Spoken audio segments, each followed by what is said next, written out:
Hello everyone and welcome to my Soap Twist 24 channel. I hope everyone is having a wonderful day.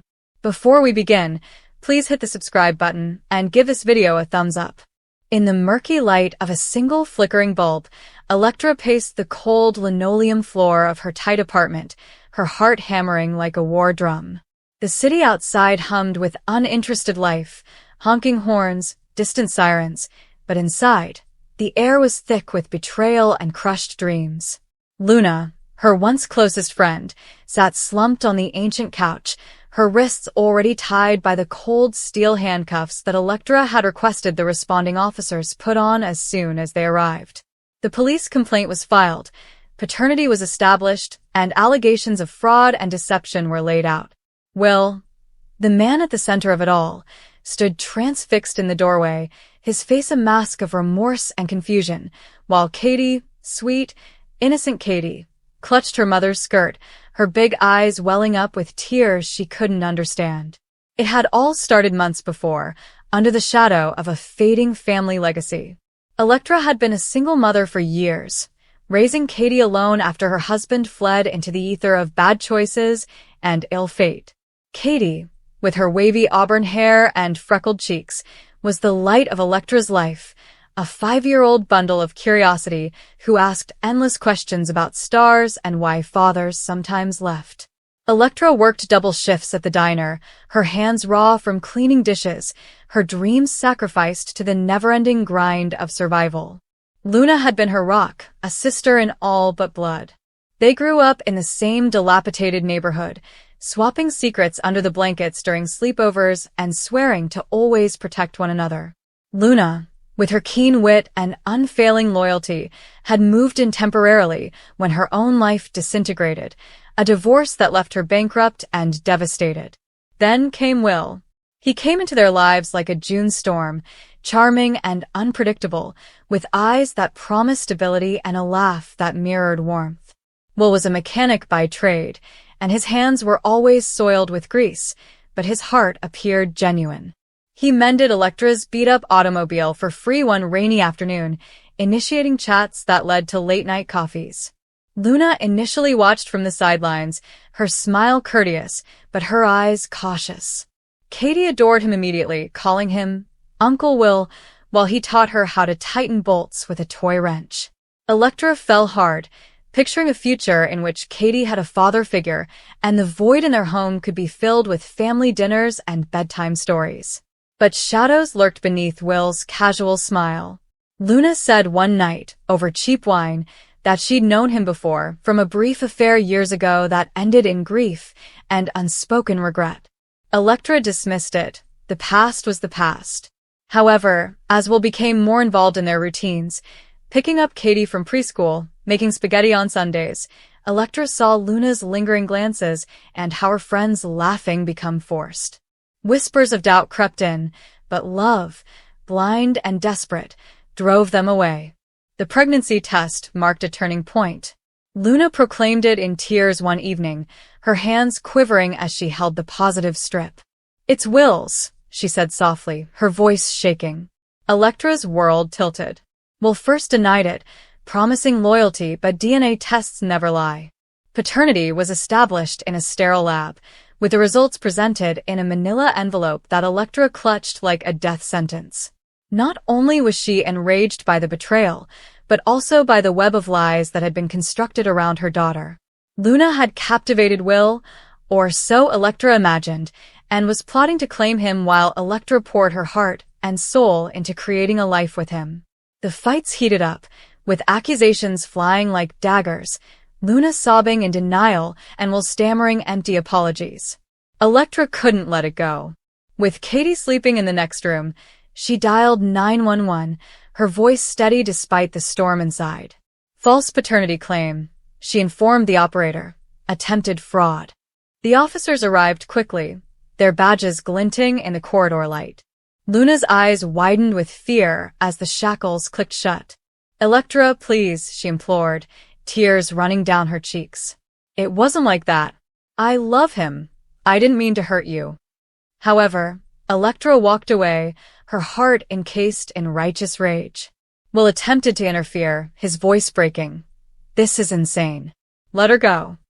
Katie, woken by the noise, peered out the bedroom door, her petite face pallid and puzzled. Mommy, why is Luna crying? Is she going to jail like on TV? The arrest was quick and harsh. Luna was carried out in shackles, her tummy just beginning to bulge with new life, the child who had bound them all together in tragedy. Electra watched from the window as the cop car drove away. Luna's silhouette faded into the night. Will collapsed into a chair, head in hands, muttering, "What have we done?" Katie, sensing the fracture, crawled into Electra's lap, whispering, "I want Luna back. She makes funny faces." The shock in Katie's voice pierced Electra deeper than any blade, innocence lost in the crossfire of adult deception. The days merged into weeks of consequences. The courts got involved. Luna was charged with making a false report, but the real issue was emotional devastation rather than a legal crime. Will disappeared shortly after, unwilling to face the devastation, leaving behind a message that read, "I'm sorry. I never meant for this." Electra burned it, but the ashes stuck to her spirit. Alone with Katie, she attempted to rebuild. Playdates became lonesome, bedtime stories filled with unspoken grief. Katie's questioning became more insistent. Where's Luna? Why did the police take her? Is the baby sad too? Electra's responses failed, her lies thinning like worn linen. Guilt gnawed at Electra throughout the peaceful hours. Has she overreacted? Luna's side emerged in parts, including emails from mutual friends and a letter smuggled through a lawyer. Luna alleged that Will sought her, reigniting old feelings while courting Electra. The pregnancy was not a plot. It was a mistake born of vulnerability. However, proof was elusive, and emotions served as the ultimate jury. Luna miscarried while in jail due to the stress on her delicate physique. The news hit Electra like a freight train, a call from the jail medic, clinical and impersonal. Complications, they stated. Electra dropped to the floor, Katie's drawing of a loving family crumpled in her fist. Katie's disbelief escalated into withdrawal. The lively girl who previously danced in puddles peered out the windows, clutching a plush bear Luna had given her. "Did I make Mommy mad?" she'd ask, her voice thin. Electra hugged her tightly, uttering promises she couldn't keep. Will's departure left a gap. Whispers circulated that he'd fled town, seeking freedom from the mess he'd created. Electra looked for him everywhere, online, in bars, and found nothing. The diner shifts seemed interminable, with tips dwindling as her smiles faded. Months later, Electra paid Luna a visit at a halfway house upon her release on probation. The woman who emerged was a ghost, with sunken cheeks and eyes darkened by sorrow. "The baby, it was a boy," Luna whispered, barely audible. "I named him after you. In my heart, Elias." They sat in quiet, the weight of wordless forgiveness crushing down. Electra admitted that her wrath stemmed from fear. Fear of losing Katie's shot at fatherhood. Fear of being unfit. Luna nodded, tears streaming. "We were family. I never wanted to break us." Katie, who was gradually mending, sketched sketches of 4 individuals holding hands. Electra, Luna, Will, and herself, with a small ghost baby in the sky. Will never returned, and his shadow remains a constant ache. Electra and Luna rebuilt tentatively, co-parenting Katie's grief, their bond wounded but strong. The melancholy lingered, with a gentle undercurrent of laughter, a reminder that love's proofs can bind the spirit. In the end, fatherhood was more than just blood.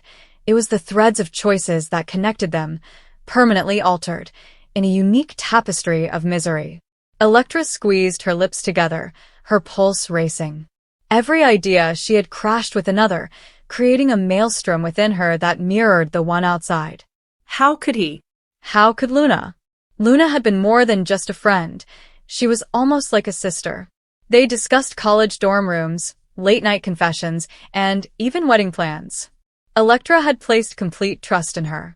She even trusted her to assist when she was unable to attend one of Will's business functions. Luna had gone inside her apartment once or twice, as a favor, she had stated. Electra had not given it much attention at the time. The sound of the door opening caused her to flinch. Will walked in, his hair moist and his jacket discolored by the rain. He seems exhausted, even guilty. Electra? He spoke gently. You haven't answered my calls all day. She took a slow turn, her face pallid and her eyes frigid. You did not need to call. You should have known I'd find out eventually. He scowled, looking down at the envelope on the table. His face lost its color. You opened it. Of course I did. Her voice cracked, low and shivering. Do you suppose I'd keep wondering forever? Will took a step forward, his palms raised slightly as if he could restrict the damage with a single gesture. Listen to me, Electra. It was not intended to happen. It was, don't, she said abruptly, her voice harsh as glass. Don't dare to label it a mistake. You did not trip and fall into her arms, Will. You picked this. You lied to me every day for months while she carried your child. Will exhaled and closed his eyes briefly. I wasn't even convinced it was mine. She informed me that it could have been someone else's. I didn't want to believe it. Electra chuckled bitterly. Okay, now you know. Science does not lie. The room fell silent except for the steady tick of the clock. Each second seemed to increase the distance between them. She then grabbed up her phone. Will's eyes widened. What are you doing? I'm calling cops, she stated plainly. Electra, please. This doesn't need to. She faked documents. She lied to the clinic, misused my information to obtain benefits, and dragged my name into this issue. She ruined my marriage. She's not going to walk away from this. Will's voice sank to a frantic whisper. You can't. She's pregnant. She's not pregnant anymore, Electra interrupted. She had her baby last week. Your baby. He froze. The reality seems to strike him all at once, shattering something within him. By the time the cops arrived at Luna's residence later that night, the storm had passed. The flashing blue lights were obscured by sheets of rain, and Luna stood in the doorway with the newborn, her face pale and sleepless. Mrs. Luna Bennett, the officer stated, we have a warrant for your arrest. You've been charged with fraud, falsifying medical records, and identity theft. Luna's mouth dropped open. What? No, there must be a mistake. Electra moved up from behind the cops, her coat drenched and her countenance unreadable. No mistake. Luna's gaze shifted to her. Electra, please, you don't understand. I didn't mean for any of this. You knew exactly what you were doing. Electra replied with a smile. You've lied. You used my insurance, name, and everything. You made me look foolish. Luna shook her head and clutched the infant tightly. I was desperate, Electra. Will did not want anyone to know. I was unable to finance the hospital. I believed you'd never find out. Electra's expression alternated between wrath and despair. You thought wrong. The cops gently removed the baby from her arms and placed it in a carrier next to the paramedic. Luna's sobs rang against the rain, and the handcuffs clicked around her wrists. Will stood at the end of the sidewalk, observing silently, remorse engraved into every line of his face. Katie came moments later, out of breath from her sprint, and with perplexity on her face. She had been Electra's closest confidant since childhood, and when Electra called her with a shaky voice and just said, "Come now," she didn't hesitate. What is happening? She inquired, her gaze shifting between the officers, the sobbing baby, and Luna being led away. Electra turned to face her, tears finally spilling through. It is true, Katie. The baby is Will's. I had the test completed. Everything she denied was true. Katie's mouth dropped open. Oh my God. She used me, Electra said softly, her voice shaking. They both did. Katie reached for her, bringing her into a hug as Electra's strength weakened. You're doing the right thing, she said softly, her eyes wide with surprise. Will took a step forward, rain pouring down his cheeks. Electra, please. Do not do this to her. She committed a mistake, but she deserves precisely this, Electra murmured, moving away from Katie. You deserve it, too. Will's jaw hardened. I will accept responsibility for the baby. You don't have to punish her for her. I'm not punishing her, Electra exclaimed. I'm ending this nightmare. As the police car drove away, Luna's cries faded into the storm. A heavy quiet fell over the street. Katie threw her arm over Electra's shoulders, pulling her back to the house, but she hesitated and turned to Will. You destroyed everything, she replied quietly. There is no turning back. Will did not respond. He just stood there, seeing the only family he'd ever wanted disintegrate before his eyes. Hours had passed before Electra spoke again.